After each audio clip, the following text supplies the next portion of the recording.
কিরে কালু, দেখেছিস আমরা গুপ্তধন পেয়েছি, আমাদের আর কোনো সমস্যা থাকবে না। হা হা হা। ইয়ে, আমরা গুপ্তধন পেয়েছি রে।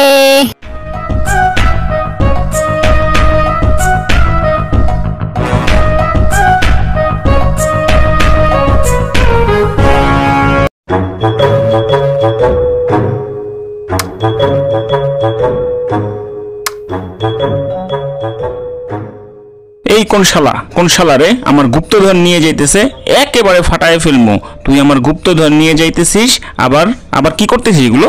দিন 12টা পর্যন্ত ঘুমাও, আবার গুপ্তধনের স্বপ্ন দেখো। কোনো কাজ কাম করো না, খালি গুপ্তধন আর গুপ্তধন। না শালার পুত, তোকে আজকে দেখাইতেছি মজা, দাঁড়া। এই তোমাদের মতো বাপ মায়ের জন্যই জীবনে কিছু হইল না। গুপ্তধন নিব, অনেক কিছুই করতে পারবো, শুধু তোমাদের জন্যই পারতেছি না, বুঝছো? চলে যাব, আমি তোমাদের থেকে চলে যাব। চলে গেলে একা যাইও না, তুমি তোমার ভাই আর তোমার বউদেরকেও নিয়ে যাইও, আমার ঘরের উপর রেখা যাইও না।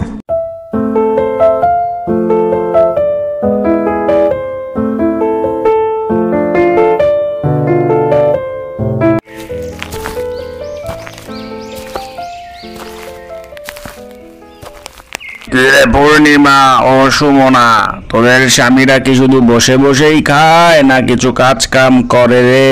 হ্যাঁ, কি বলবো দুঃখের কথা মামা, এদের মতো কামচোরা জীবন আর একটাও আমি দেখি নাই।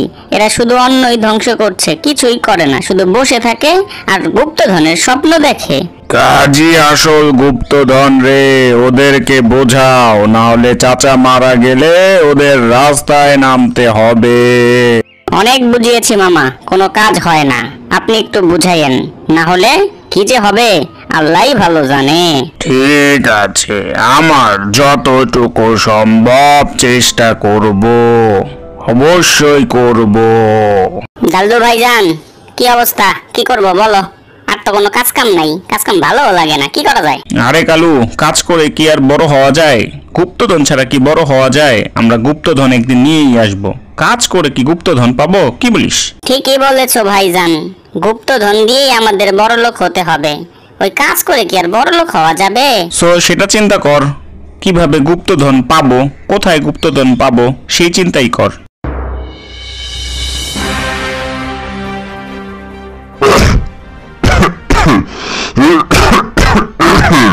বাবা, আপনার ছেলেদেরকে কিছু বলেন না কেন? ভবিষ্যতে কি হবে আমাদের? কি আর বলবো বলো, বলতে বলতে তো আমি বুড়ো হয়ে যাচ্ছি, আমার মরার বয়স চলে আসছে। এই শয়তানগুলো এখনো বুঝতেছে না।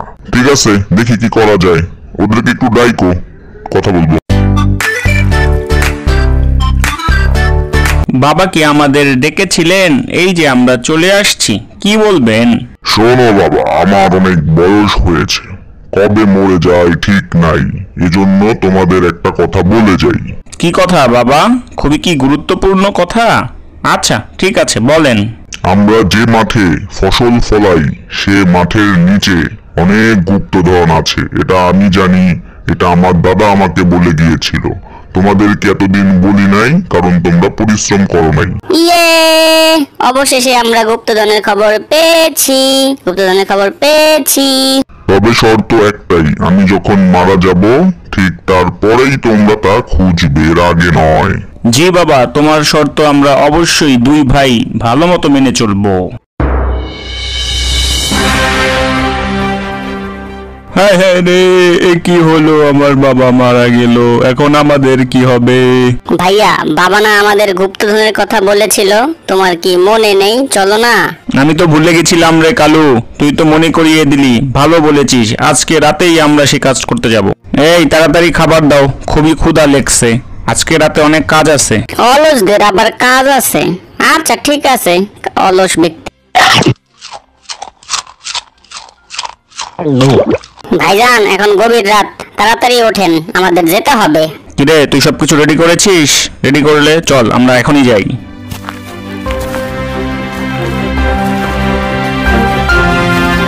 তুই ওই পাশ থেকে খোঁড়া শুরু কর, আমি এই পাশ থেকে খোঁড়া শুরু করি, ঠিক আছে?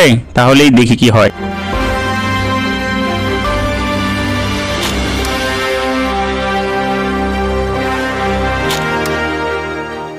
অনেক খোঁড়া হয়েছে, আজ আর নয়, প্রতিদিন এভাবেই খুঁড়তে হবে। চল আজকে যাই।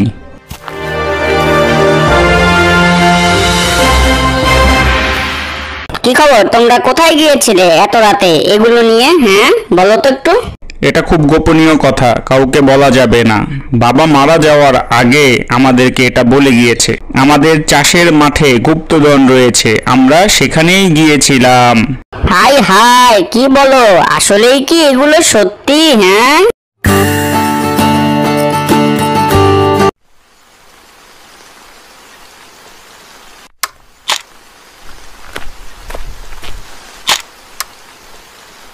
লাল্লু কালু তোদের মতো অকর্মরা এই বৃষ্টিতে কাজ করছে।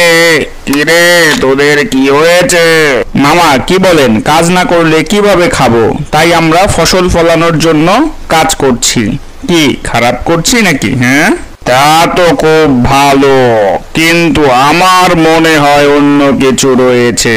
তোরা অলসরা এমন হতে পারিস না।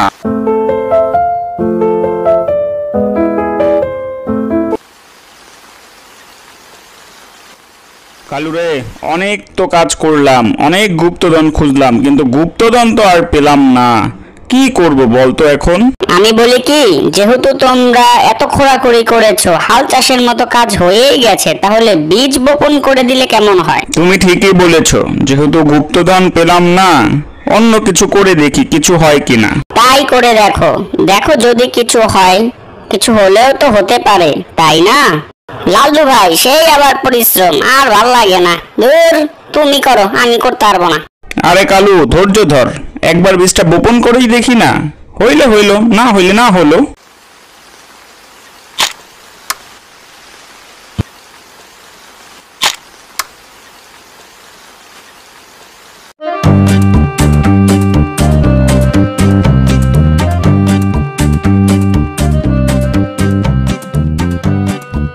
ভাইজান, আমাদের ফসলে সব পরিপূর্ণ হয়ে গেছে, কি মজা, আমরা সোনার ফসল ফলিয়েছি।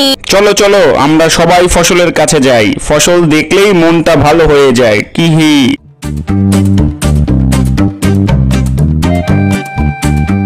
আহা, আমাদের সোনার ফসল, আমাদের আর অভাব থাকবে না রে। এই তো আমাদের সোনার ফসল। পরিশ্রমী সৌভাগ্যের প্রসূতি, সেটা দেখলা আর বুঝলা। এবার পরিশ্রম করতে থাকো। ঠিকই বলেছো, এটাই আমাদের সত্যিকারের গুপ্তধন, আমাদের আসল গুপ্তধন। বাবা মারা যাওয়ার আগেই এই গুপ্তধনের কথাই তোমাদেরকে বলেছিল, বুঝতে পারছো এবার?